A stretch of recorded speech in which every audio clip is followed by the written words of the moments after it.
It's a non-profit cultural center.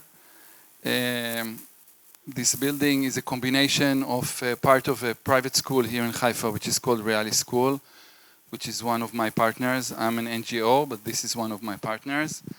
The other partners is also a non-profit charity that is funding us very generously, and also I think partly funding this conference. נכון? So I'm here. If you have any question at all about technicalities and about Haifa and just a quick information, tomorrow it's going to rain, if you don't know. I'm not sure about Thursday, but tomorrow is definitely a rainy day. So maybe we heard that people are coming from Europe and the United States and gave us some rain and at least some feeling of Christmas and winter. I'm not sure. So as I said before, there's open Wi-Fi here that you can use. It's also on this floor and also in the upper floor. If you need coffee, bathroom, anything else, sorry about the hassle, but take the elevator to floor 1. I'm sure after 2-3 hours you'll feel at home here, and that's what we want you to feel. So I think regarding if you need parking or anything else, feel free. I'm around to approach me and ask me anything about these 3 days. So thank you to Haifa University and to GAD, which was a great partner to make this conference come alive. And I want to present the next speaker to open the conference, Professor Ephraim Lev, who's the Dean of Humanities at Haifa University.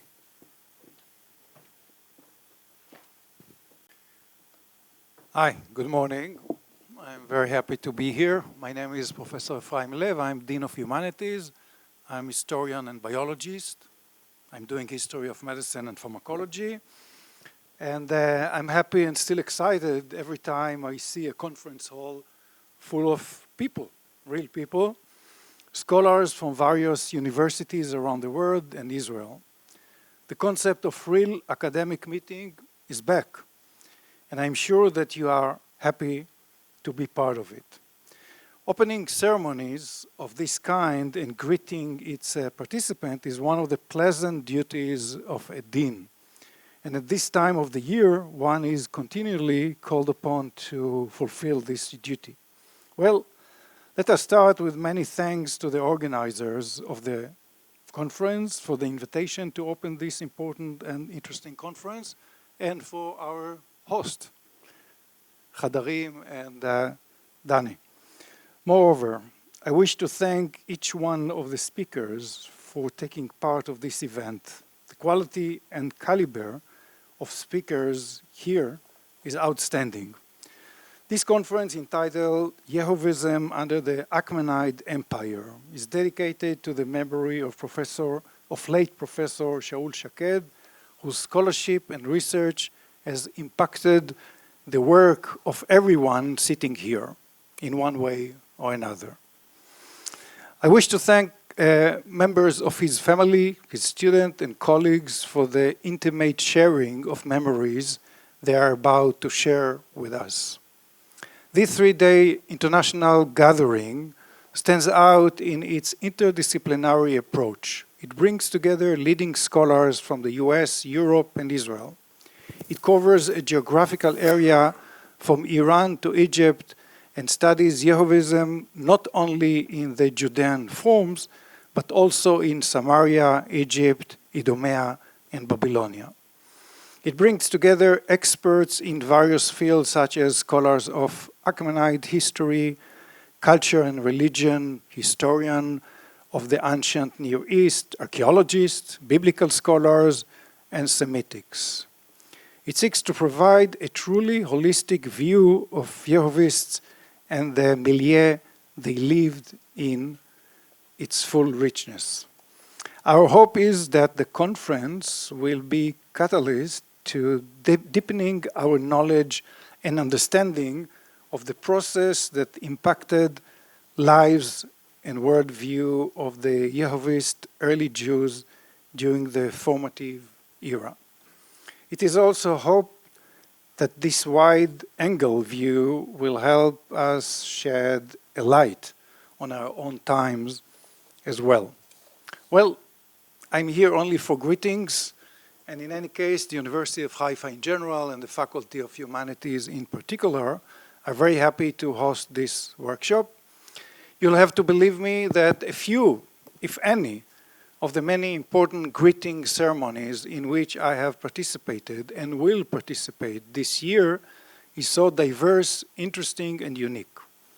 I read the program, and it seems as the organizer brought here an international team of the best scholars of the field. I would like to praise and thank, in the most emphatic words, the organizer of the conference, mainly Dr. Gad Barnea, and all members of the academic and mainly administrative team of the Faculty of Humanities who worked very hard to make this workshop conference happen and successful. One way or another, it is you, dear audience, and not I, unfortunately, who will be able to enjoy the richness of the talk scheduled in the program for the next 3 days.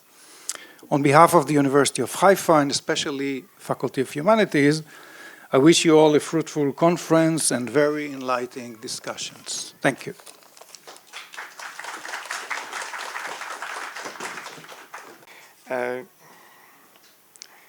I'm pleased to welcome you, to join Ephraim in welcoming you on behalf of the Department of Jewish History and Biblical Studies at the University of Haifa, of which I have the honor of being the chair.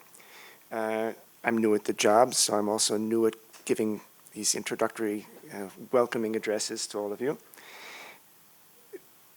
Our department, as its name indicates, it's a conglomerate of various disciplines, of which biblical studies is just one of them. And this conference takes place in large measure under the auspices of the Department of Biblical Studies within the Department of Jewish History and Biblical Studies.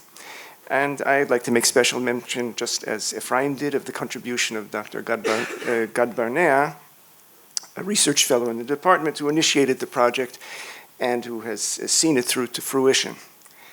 This event has been made possible in large measure by the generous contributions of several sponsors, and these include the Wolfson Chair in Jewish Thought in our own department, the Barda Chair for the Study of Research of Jewish Heritage in Ancient Egypt, the Israeli Association for the Study of Religions, and the Haifa Laboratory for Religious Studies. And if I'm not mistaken, we can now also add the International School of the University of Haifa, I believe.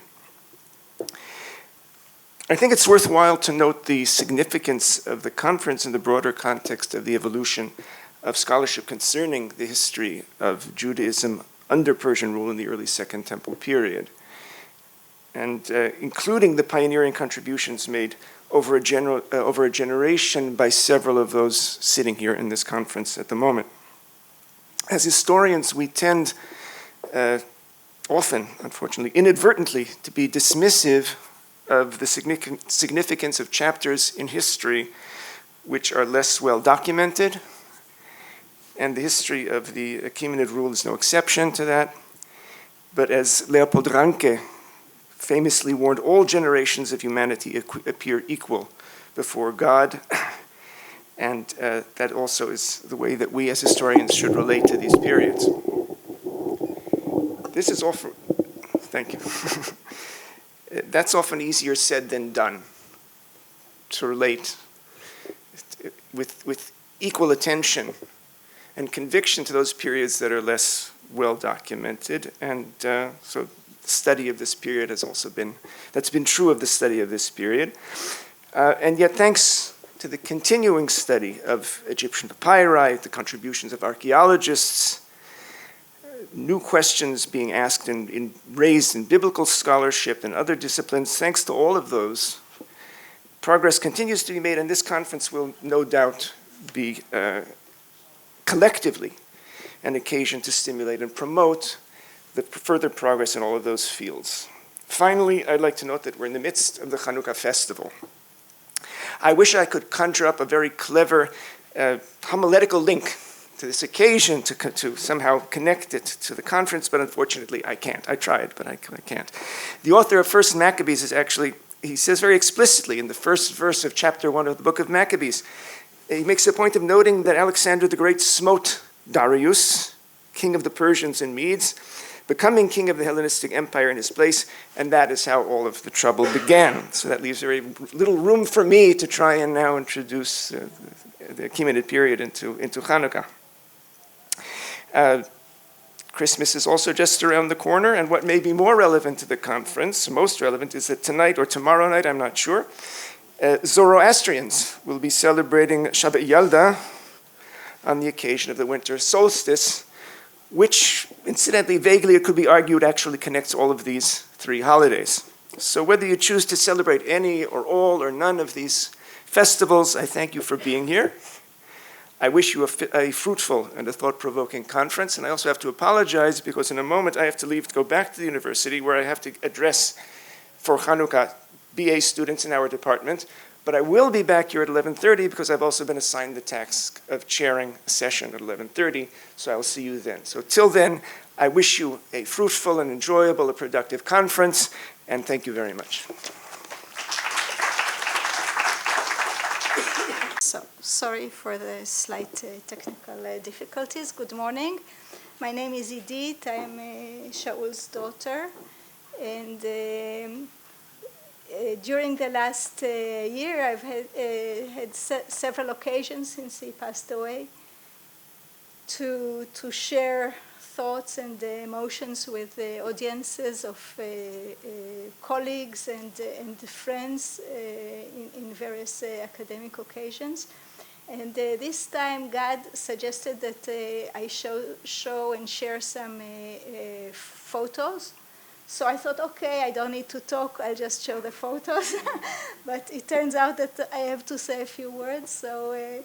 So it's very moving for me to be here and to share these photos. And I do feel much obliged to you for coming to view them and to share them with me.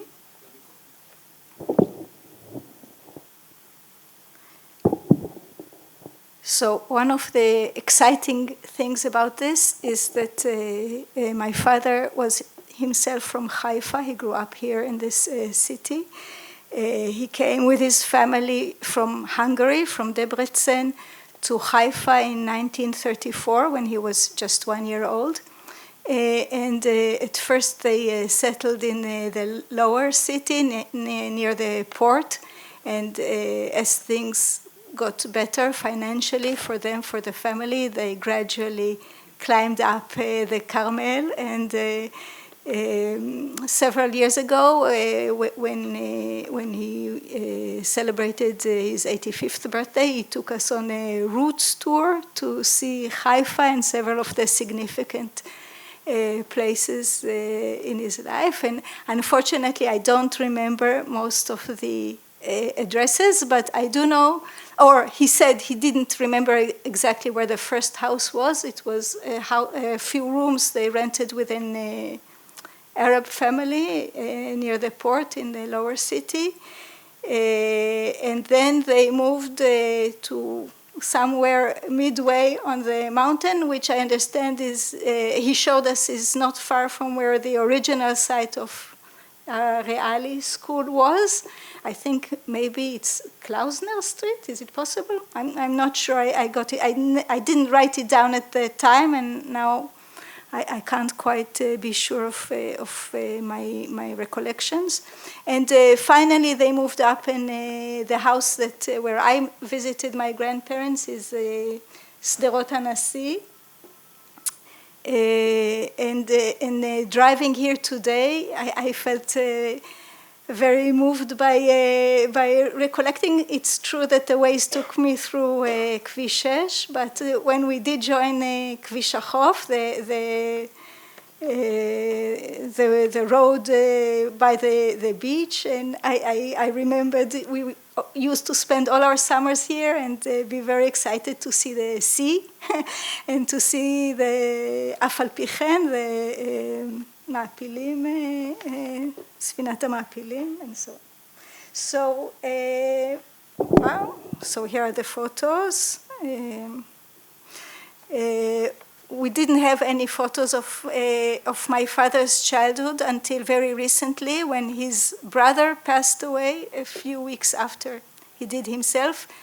Yossi's widow, Susie, she sent us the photos that he had collected, his brother, but my father didn't have any. So the younger of the two boys is my father, Shaul, and the older one is Yosef, his brother. He's 4 years older, and the parents are Yoshua and Irma. And I think that all of these photos were made like in a studio for occasion, and on the back of this one, with the four of them, there was a note saying, בחיבה רבה, משפחת שקד, חיפה, ט' אלול תש"ו. I think they maybe sent it as like a Shana Tova greeting card to friends and family. And here are a few more as he is growing.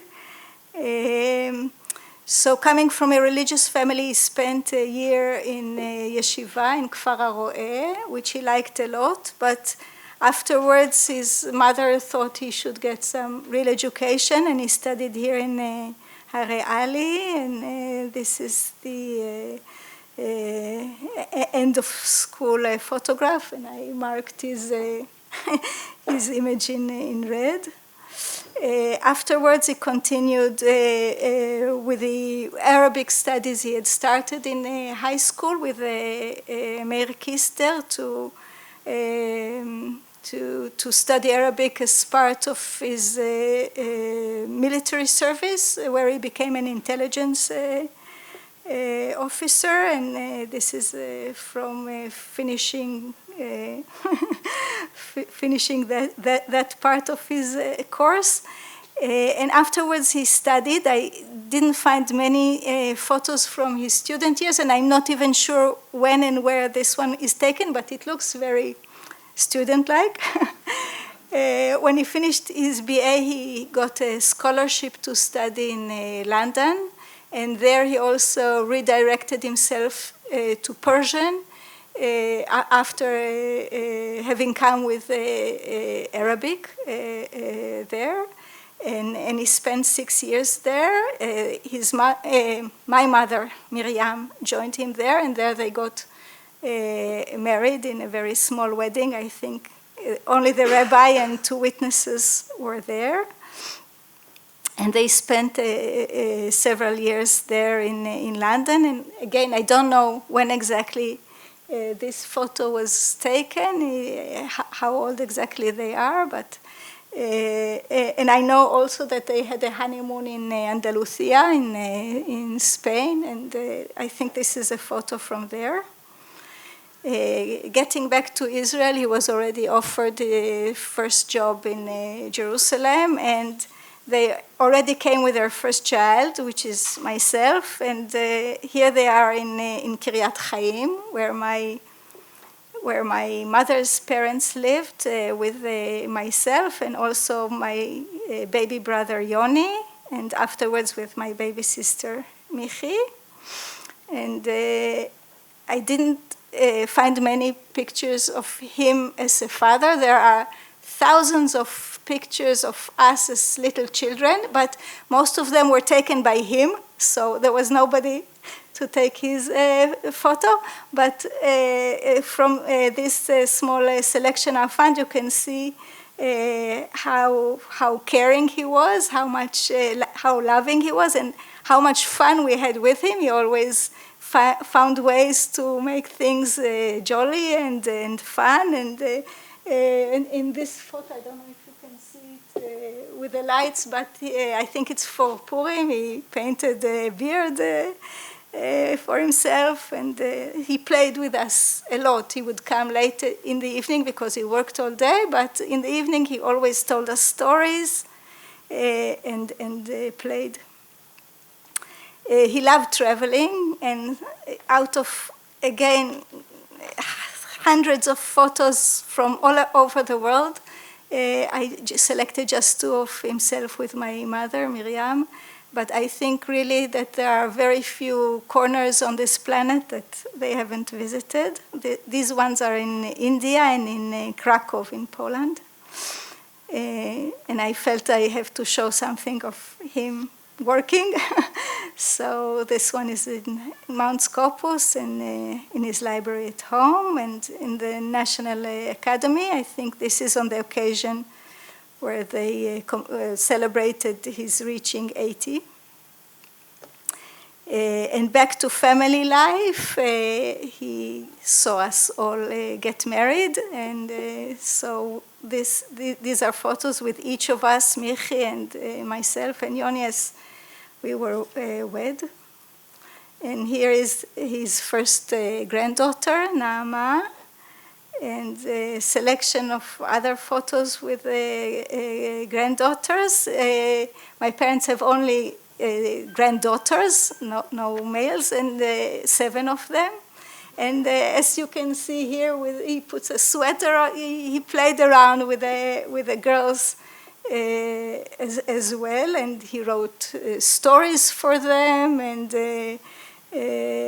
he loved to make up riddles or to find riddles, and every Friday night when we had dinner to have some activities for the girls. And I think the peak of it was when we celebrated my mother's 80th birthday, and we were all gathered in one of those villas that you can celebrate in, and he jumped into the jacuzzi with all the 7 granddaughters. And just other odd photos. Here's on the top is one with his brother, Yossi. Yossi lived most of his life in Austria, in Vienna. He was a psychoanalyst, so the meetings were not so frequent. And I think when they were younger, they grew very much apart, but when they were getting older, so they spent more time together, and they looked a little more alike. And also some of the foolish spirits with the pumpkin, the cat, climbing on his shoulder.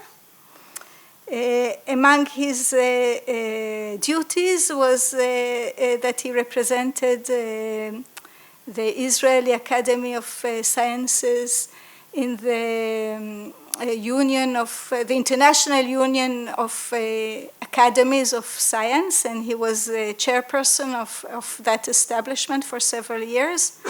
And these are a few photos from various conferences. And part of the fun of that job was that one got to travel a lot and have nice dinners and getting out with colleagues. And back to family photos. So this is the whole clan, Shevet Shaked, also on the occasion of my mother's 80th birthday. And here in Haifa, in that roots trip I told you about. And last occasions, family occasions that he participated in Leila Seder, Pesach Eve of 2021, and my mother's 86th birthday, also with the granddaughters. And that's it. When he passed away, or before he passed away, he donated his library to the National Library, and he wanted the ex libris to have a bough of the almond tree. Shaked is the almond, so his granddaughter Maayan drew it and he signed it, so that's the ex libris. And on his grave, we put a few lines from one of the last texts that he worked on, from the Afghan Gniza. It says, לאן עזב מכרה החוכמה הזה, מכרה הידע, where is that lore of wisdom gone? איני רואה סביבי את מלומד הדור, את המורה שאין שני לו, I don't see around me that scholar, that teacher anymore is gone, and what we have are the memories. And thank you again for coming to share them, and thank you even more for continuing the research, which was so important to him. I think that's the thing that would have made him happiest. Thank you. Good morning, everybody. I'm Domenico Agostini.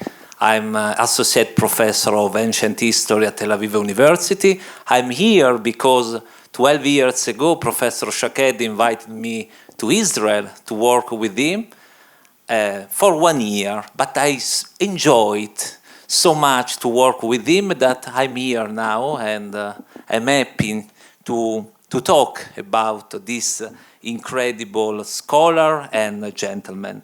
First of all, I would like to thank the Department of Biblical Studies at the University of Haifa, in particular Dr. Gad Barnea, for inviting me to remember an outstanding and unparalleled Iranologist and a true gentleman, Professor Shaul Shaked.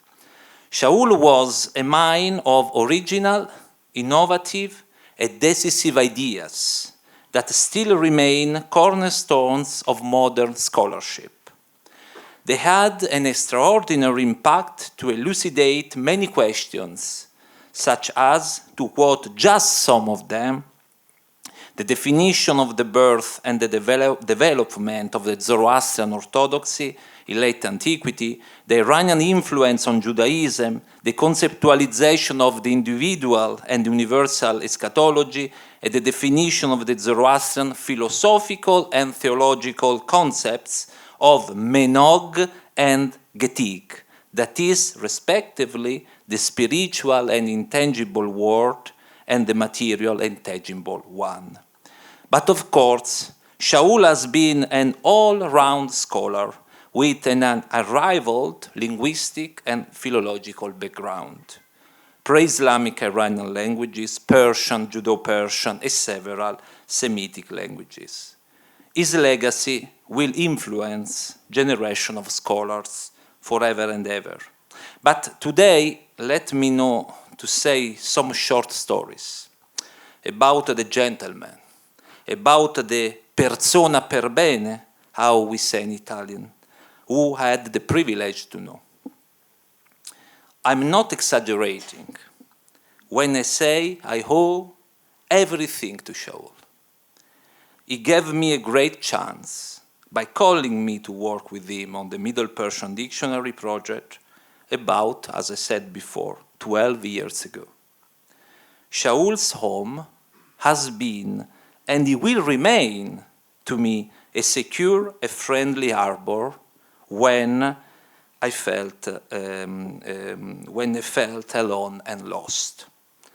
I told before to Edith that when I'm driving to Jerusalem, my instinct is to reach his home before everything. I spent a lot of time there, drinking delicious tea, talking about Middle Persian issues, and speaking Italian with his fantastic wife Miriam. Shaul and I started to communicate in French, then in English, and finally in Hebrew. But Shaul was able to keep his international fine and delicate humor, no matter in which language. In spite of his immense erudition and knowledge, Shaul displayed extraordinary humility and the ability to listen to young scholars. I had the privilege to publish with him the edition of two Sasanian seals and the edition of the Aramaic graffiti Middle Persian script at the Beit Sharim necropolis. While learning so many new things, I was attracted by his incredible curiosity and desire to test his own limits. He never gave up. He encouraged me to try and try again. He suggested that I try every interpretation. I cannot forget the day we met in Tel Aviv to visit and check two Sasanian seals of Magi at an antiquarian store. Shaul stepped off the bus, impeccable, as usual, with his blue folder and two eyes that gave off such an immense light of curiosity and passion. He was very happy and excited, like a child. We worked very well that day. The day was ours. And we had a great sunny day in Yafo Street, where we ate. As for the decipherment of the Aramaic graffiti in Pahlavi script at Besharim and Necropolis, I learned another methodological lesson from Shaul. How to concentrate not only on the text, on the content of the text itself, but also on the personal purposes and intellectual goals of the scribe himself. That is, do not fear to come out, he told me many times, with the simplest solution. When an article on this graffiti appeared in a very famous Israeli newspapers called Haaretz a few weeks ago, I thought about the long hours we spent together in his cozy office at the Bloomfield Street, where we tried to give a sense to the text. We were not very satisfied, as I told Edith before, by the end, and mostly to laugh a lot about the list of several wrong attempts of reading we used to try to give to this text. I met Shaul last time, a few weeks before his passing away. The signs of the disease were visible, but his mind was that an inexhaustible source of precious knowledge, as usual. He told me he was annoyed because he had some backlog left on his desk to finish. But his eyes always had that fire. I returned home very sad. So I took the 26th canto of Dante's Inferno, in which Ulysses says to his companions, "Fatti non foste a viver come bruti, ma a seguire virtute e conoscenza. You were not made to live like brutes or beasts, but to pursue virtue and knowledge." And only after his death, I did perhaps understand why I read exactly that passage that day. That fire of knowledge and curiosity that brought Shaul beyond the unknown in the getig, in the material world, I'm sure is helping him understand now the menog, the spiritual world. May his memory live on forever and ever, and I wish all of you a fruitful and good conference. Thank you very much.